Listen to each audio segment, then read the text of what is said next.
അവധി ദിനമായി ഇന്ന് പരമാവധി വോട്ടർമാരെ നേരിൽ കാണാനുള്ള ശ്രമത്തിലാണ് മധ്യ കേരളത്തിലെ സ്ഥാനാർത്ഥികൾ. പള്ളികളും മറ്റ് ആരാധനാലയങ്ങളും കേന്ദ്രീകരിച്ചായിരുന്നു ഇന്നത്തെ പ്രചരണം. 6 ലക്ഷത്തിലധികം രൂപയുടെ വികസനം കോട്ടയം മണ്ഡലത്തിലെ ഇടതു സ്ഥാനാർത്ഥി തോമസ് ചാഴികാടന് വൻ വരവേൽപ്പാണ് വിവിധ കേന്ദ്രങ്ങളിൽ ലഭിക്കുന്നത്. ഞായറാഴ്ച അവധി ദിനത്തിലും ഔദ്യോഗിക പരിപാടികളുടെ തിരക്കിലായിരുന്നു സിറ്റിംഗ് എം പി കൂടിയായ സ്ഥാനാർത്ഥി. കടനാട്, ഇടമറുക് PHCകളുടെ ഉദ്ഘാടനം, ദന്തൽ കോളേജ് സന്ദർശനം എന്നിവയായിരുന്നു ഇന്നത്തെ ഔദ്യോഗിക പരിപാടികൾ. ആലപ്പുഴയിലെ ഇടത് സ്ഥാനാർത്ഥി AM ആരിഫിൻ്റെ ഞായറാഴ്ച പ്രചരണം ആരംഭിച്ചതും ഔദ്യോഗിക പരിപാടികളിൽ പങ്കെടുത്തുകൊണ്ട് തന്നെ. പൾസ് പോളിയോ തുള്ളിമരുന്ന് വിതരണ ചടങ്ങായിരുന്നു ഒന്ന്.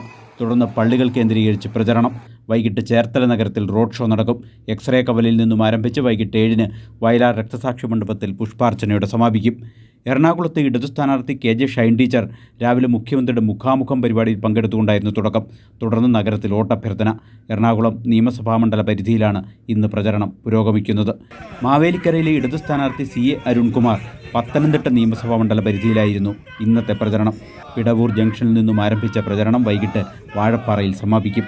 ചാലക്കുടിയിലെ LDF സ്ഥാനാർത്ഥി ഇന്ന് അങ്കമാലി മേഖലയിലായിരുന്നു. രാവിലെ അങ്കമാലിയിലെത്തിയ സ്ഥാനാർത്ഥിയെ ഇടതുമുന്നണി പ്രവർത്തകരും നേതാക്കളും ചേർന്ന് സ്വീകരിച്ചു. തുടർന്ന് മേഖലയിലെ ക്രൈസ്തവ ആരാധനാലയങ്ങൾ സന്ദർശിച്ച് ഞായറാഴ്ച പ്രാർത്ഥനയ്ക്ക് എത്തിയവരെ കണ്ട് വോട്ടഭ്യർത്ഥിച്ചു. ഉടുമ്പൻചോലയിലായിരുന്നു ഇടുക്കിയിലെ ഇടതു സ്ഥാനാർത്ഥി ജോയ്സ് ജോർജ്. വ്യക്തിബന്ധങ്ങൾ പുതുക്കാനും പ്രമുഖരെ നേരിൽ കാണാനും ഞായറാഴ്ച ദിവസം സ്ഥാനാർത്ഥി സമയം കണ്ടെത്തി.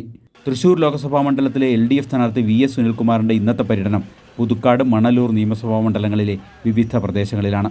രാവിലെ ആറാട്ടുപുഴ പൂരത്തിൻ്റെ പന്തൽ കാൽനാട്ട് ചടങ്ങിൽ സ്ഥാനാർത്ഥി പങ്കെടുത്തു.